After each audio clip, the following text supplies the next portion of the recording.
কেউ টিম নিয়ে এই যা ঘটনা ঘটতেছে এটা টোটালি অনাকাঙ্ক্ষিত। হ্যাঁ, এখন আমরা এটাকে অ্যাড্রেস করতেছি।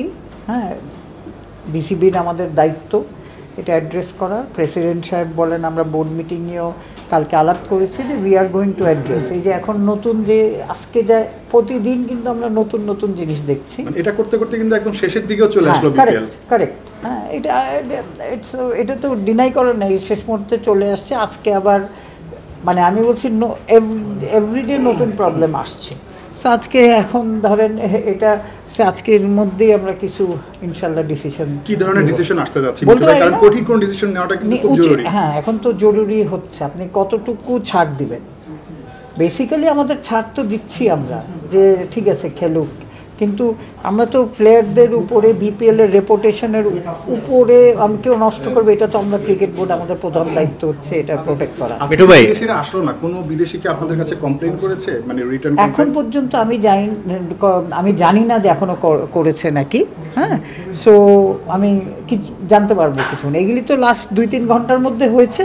সো সুতরাং এখন জানতে পারবো যে কী সিচুয়েশন, দেশের অবস্থা কী ছিল সেইখান থেকে। যে স্পেশালি এটা কিন্তু আমাদের প্রেসিডেন্ট সাহেব কিন্তু নিজের উদ্যোগে, নিজের একেবারে পার্সোনালি এটার মধ্যে ইনভলভ হয়ে উনি কিন্তু এই আজকে যে পর্যায়ে এসছে এটার ফুল ক্রেডিট কিন্তু ওনাকে দিতেই হবে, যে আজ এই পর্যন্তটা।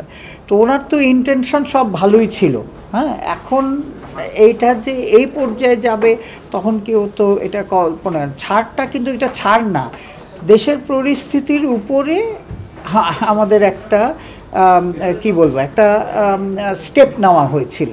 হ্যাঁ, বিশ্বাস তারা রাখেনি, ডেফিনেটলি তারা বিশ্বাসটা রাখেনি। এখন আপনি কতটুকু ছাড় দিবেন, তো এখন কথাটা হচ্ছে সময় এসেছে যে we have to take action. আর শেষের দিকে তো বিপিএলের যেটা আমাদের প্রপার্টি একটা, এটা ক্রিকেট বোর্ডের প্রপার্টি, এটা ক্রিকেট বোর্ডের সুনাম, দেশের সুনামের জন্যে এই আমাদের যে কন্ট্রাক্ট অনুযায়ী যে অ্যাকশন নিতে হবে এটা ইনশাল্লাহ ক্রিকেট বোর্ড নেবে। কঠিন থেকে কঠিনতর হতে পারে। শোনেন, আমি তো বললাম যে কঠিন তো মানে এটা তো আমি এখনো কন্ট্রাক্টটা সামনে থাকলে লাইন বাই লাইন বলে দিতে পারতাম, কিন্তু ওইটা দেখছে। বাট যেটাই ফ্রেমওয়ার্কে যে অ্যাকশন নিতে হবে সেই অ্যাকশন আমরা নিব। মিঠু ভাই, একটা ফ্র্যাঞ্চাইজি একেবারে শুরু থেকে এখনো পর্যন্ত বিপিএলের শেষ পর্যায়েও তাদের এত ইমেজ নষ্ট করছে, ইমেজ নষ্ট করছে না, ইমেজ নষ্ট করে ফেলেছে অলরেডি। একজন ক্রিকেটার যখন কোনো অনিয়ম করে তাকে একটা ইমিডিয়েট শাস্তি দেওয়া হয়, একটা পেনাল্টি দেওয়া হয়, নয় জরিমানা, না হয় ব্যান, কোনো কিছু। আর একটা দল যে মানে লাগাতার যেভাবে একটা অনিয়ম করছে আর তারা নিয়ম ভাঙছে, এবং এই যে ক্রিকেটারদেরকে নিয়ে এত ঝামেলা, পারিশ্রমিক ইস্যু নিয়ে, তাদের অ্যাগেনস্টে একটা স্টেপ এখন পর্যন্ত বিসিবি নেয়নি। শুধুমাত্র আপনারা অ্যাড্রেস করেছেন এবং আপনারা শুধুমাত্র তাদের সাথে কথা বলছেন। একটা পানিশমেন্ট কি আপনারা কি দিবেন তাদেরকে? প্রসেসে আছে ডেফিনেটলি। ব্যাপারটা হচ্ছে কি, ওই যে কালকে যেটা আমরা বলেছি, দের ইজ আ কন্ট্রাক্ট, একদম সুন্দর করে কন্ট্রাক্টে লেআউট করা আছে। এটার আপনারা দেখবেন অ্যাকশন, এটা হতে পারে দিস ইজ আনএক্সেপ্টেবল, এটার কোনো ইয়ে নেই, দিস ইজ আনএক্সেপ্টেবল। আমরা এখন এটা কিন্তু ব্যাপারটা হচ্ছে কি, টুর্নামেন্টের বৃহত্তর স্বার্থে আমরা অনেক কিছু অ্যাকসেপ্ট করে, স্যাক্রিফাইস করে অ্যাকসেপ্ট করে নিয়েছি, but it is not acceptable. টুর্নামেন্টের স্বার্থটা ইম্পর্টেন্ট নাকি দেশের ইমেজটা বেশি ইম্পর্টেন্ট? দোনোটা ইম্পর্টেন্ট। আমি যদি টুর্নামেন্টটা মাঝপথে শেষ না করতে পারি, তারপরে এটা আমাদের সবারই, দেশের ক্রিকেট বোর্ডের সবারই জন্য একটা সম্মান বয়ে আনবে না। আমরা এর আগে দেখেছি যে ইমরান তাহিরকে একটা মানে টসের সময় রংপুর রাইডার্সকে নিয়ে একটা মানে এলিগেশন আনতে, যে তিনি টাকা পাননি। তো এইবার তো অনেক বিদেশি রাজশাহী টাকা পাননি দেখেই তারা মাঠে আসেননি, এখনো স্টিল তারা হোটেলে, মানে তাদের পাওনাটা তারা যেন বুঝে দেশে ফিরতে পারে, এটা আপনারা নিশ্চিত করবেন কিনা? ডেফিনেটলি এটা আমরা নিশ্চিত করতে হবে ফর বাংলাদেশ ক্রিকেট বোর্ডের প্রেস্টিজ বলেন, বিপিএল একটা আমাদের বড় সম্পদ, এটার প্রেস্টিজ সব কিছুর জন্য কিন্তু আমাদের করতে হবে।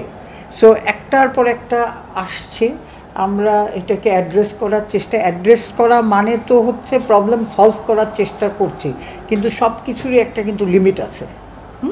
সো এই যে আজকে যে ঘটনাটা হয়েছে, কালকের প্রবলেম সলভ না করতে করতে আজকের প্রবলেম সলভ হয়েছে, তো এখন আবার আমরা বসবো, একটা ডিসিশন নিতে হবে। আজকের মধ্যে ডিসিশন আসতে পারে এটা তো বলতে পারছি না, যাই তখন যে এখন তো এটা তো লাস্ট 1 ঘন্টার মধ্যে হয়েছে, দেখি definitely we are going to address. বিপিএলটা তো আমাদের দেশের অনেক বড় একটা টুর্নামেন্ট এবং জি। বিদেশি প্লেয়াররা আসেন, তারা হয়তো তাদের কলিগদের সঙ্গেও কথা বলেছেন এটা নিয়ে। মানে একজন ফরেন ক্রিকেটার তখন তার কলিগদের সঙ্গে এই ব্যাপারটা শেয়ার করবে যে তোমরা বিপিএল এসো না, এখানে টাকা পয়সার একটা ইস্যু থাকে। এটা কি আমাদের দেশে ক্রিকেট বা আপনাদের জন্য কতটা বিব্রতকর এবং ভাবমূর্তিটা কি নষ্ট হচ্ছে কিনা? ডেফিনেটলি এটার কোনো কোয়েশ্চেন নাই যে ভাবমূর্তি নষ্ট হচ্ছে না। হ্যাঁ, সেই জন্যই তো আমরা এত কনসার্ন। আমার কথাটা বলছেন, আমরাও তো ছেড়ে দিচ্ছি না। প্লেয়ারদের পেমেন্ট বলেন, বিদেশিদের পেমেন্ট বলেন, অন্যান্য পেমেন্ট বলেন, এটা তো একজন লোক কন্ট্রাক্টের আগেনস্টে, এটা একটা কন্ট্রাক্ট আছে, they are not maintaining the contract. So আমরা এখন কন্ট্রাক্ট অনুযায়ী যে যা করার সেটা করবে বাংলাদেশ ক্রিকেট বোর্ড।